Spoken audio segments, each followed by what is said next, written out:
ब्रह्म भुवनालोकाः पुनरावर्तिनोऽर्जुन मामुपेत्य तु कौन्तेय पुनर्जन्म न विद्यते। सहस्रयुगपर्यन्तमहर्यद ब्रह्मणो विदुः रात्रिं युगसहस्रान्तां देहोरात्रविदो जनः। हे अर्जुन, ब्रह्मलोक सहित समस्त लोक पुनरावृत्ति वाले हैं, किंतु हे कौन्तेय, जो मुझे पा लेता है उसका पुनर्जन्म नहीं होता। जो ज्ञानी ये जानता है कि ब्रह्मा का एक दिन एवं एक रात 1000 युगों के बाद समाप्त होता है, वे ही दिन एवं रात के ज्ञाता हैं। श्री कृष्ण यहाँ पर बताते हैं कि जन्म एवं मृत्यु के बंधन से मुक्त होने के लिए श्री कृष्ण की भक्ति में लीन होना ही एकमात्र रास्ता है, क्योंकि ब्रह्मलोक और उसके नीचे के सभी लोकों में जाने वाले साधक पुनर्जन्म के चक्र से मुक्त नहीं हो पाते। आगे श्री कृष्ण बताते हैं कि ब्रह्मा का एक दिन और एक रात यानी संसार की उत्पत्ति एवं महाप्रलय का आंकड़ा बताते हुए कहते हैं कि चारों युगों की 1000 चौकड़ियां होने पर ब्रह्मा का एक दिन एवं एक रात होती है। अव्यक्ताद्व्यक्तः सर्वाः प्रभवन्त्यः रागमे रात्र्यागमे प्रलीयन्ते तत्रैव व्यक्तसंज्ञके भूतग्रामः स एवायं भूत्वा भूत्वा प्रलीयते रात्र्यागमे वशः पार्थ प्रभवत्याः रागमे।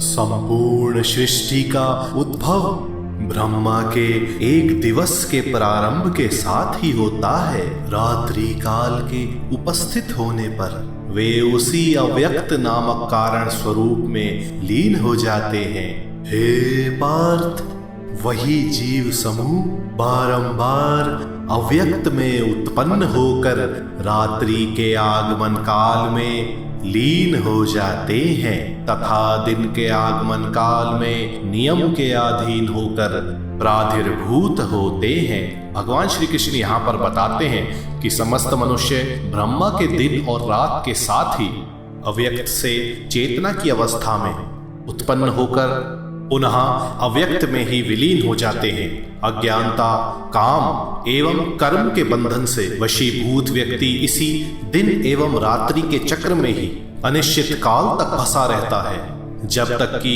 पूर्णता के द्वारा मोक्ष की प्राप्ति न हो जाए।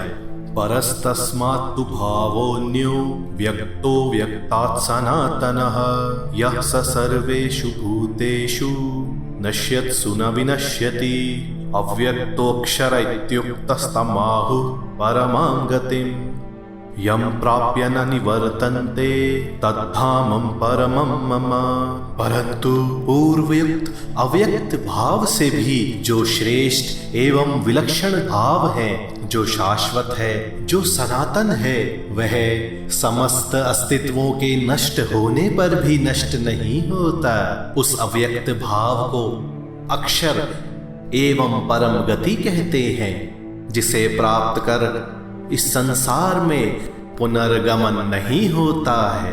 वही मेरा परम स्वरूप अथवा नित्य धाम है। श्री कृष्ण यहाँ पर पूर्ण अस्तित्व के संदर्भ में बताते हैं कि जो सदैव अव्यक्त एवं शाश्वत है, जो सनातन है, यानी जिसका नाश कभी संभव नहीं है, वह अव्यक्त वास्तविकता ही पर ब्रह्म है और वह ही हमारा सर्वोच्च लक्ष्य है। और वहां तक पहुंचने का मार्ग आत्म साक्षात्कार से होकर ही जाता है।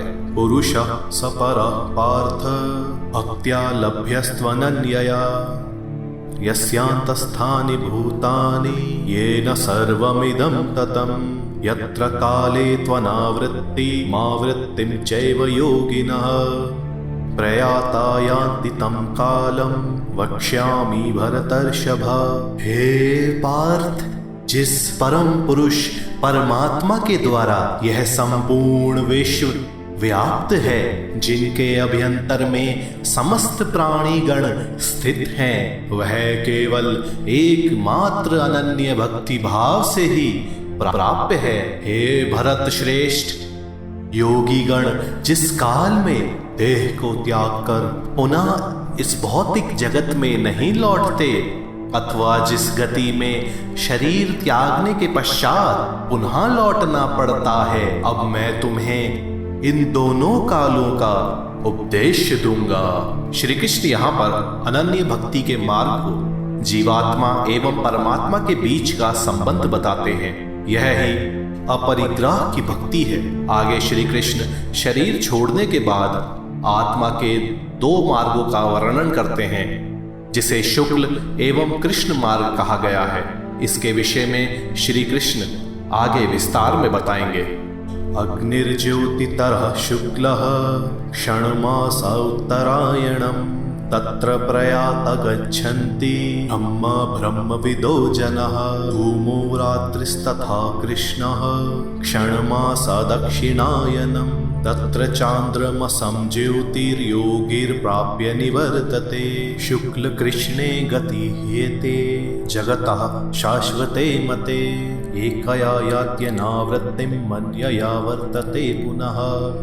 जिस मार्ग में ज्योतिर्मय अग्नि अभिमानी देवता है, दिन का अभिमानी देवता है, तथा शुक्ल पक्ष का अभिमानी देवता है, तथा उत्तरायण के 6 महीनों के अभिमानी देवता हैं, उस मार्ग में प्रयाण करने वाले ब्रह्मवेत्ता ब्रह्म को प्राप्त होते हैं।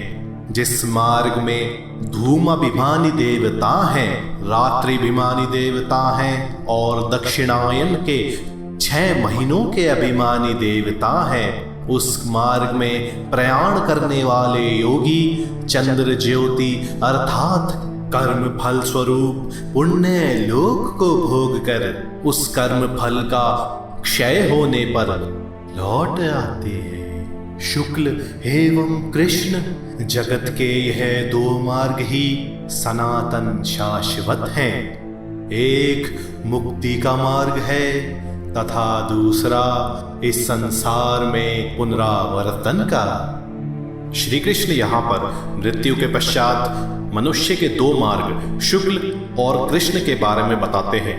जो भक्तगण शुक्ल यानी प्रकाश के पथ को प्राप्त करते हैं, अर्थात जो उत्तरायण के 6 मास में अपना शरीर त्यागते हैं, वे ब्रह्म को प्राप्त होते हैं। दूसरा मार्ग है कृष्ण मार्ग यानी अंधकार का मार्ग। इस मार्ग को प्राप्त करने वाले व्यक्ति पितृलोक या स्वर्गलोक को कर्म फलों की प्राप्यता रहने तक भोगते हैं और फिर उन्हें पुनर्जन्म लेना पड़ता है। इन दोनों मार्गों का ज्ञान हमारे लिए अति आवश्यक है ताकि हमारे कर्तव्य कर्मों के द्वारा हम प्रकाश मार्ग पर स्थित रहें। नयते श्रुति पार्थ जानन् योगी मुह्यति कश्चन तस्मात् सर्वेषु कालेषु योगयुक्तो भव अर्जुन। वेदेषु यज्ञेषु तपः शुचैव दानेषु यत् पुण्यफलं प्रदिष्टम् अत्येति तत्सर्वमिदं विदित्वा योगी परम स्थानमुपैति चाद्यम्। हे पार्थ, इन दोनों मार्गों को तत्व से जानकर कोई भी योगी मोहित नहीं होता। इसीलिए हे अर्जुन, तुम सभी कालों में सर्वदा योग परायण रहो।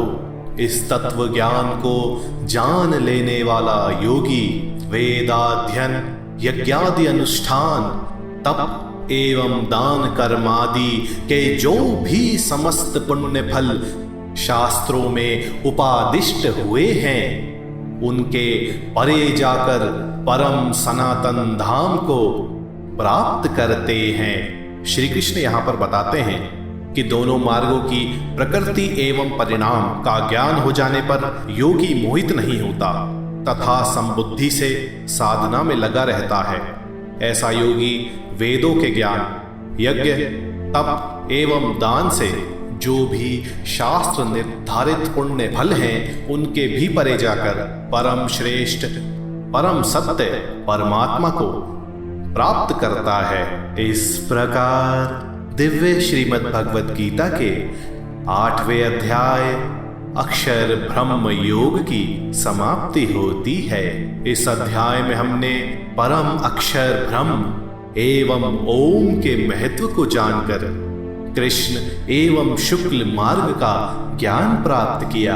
आने वाले अध्यायों में हम जानेंगे कि भगवान श्री कृष्ण किस प्रकार हमारे संशयों का निवारण करके हमें भगवत प्राप्ति का मार्ग प्रदर्शित करते हैं।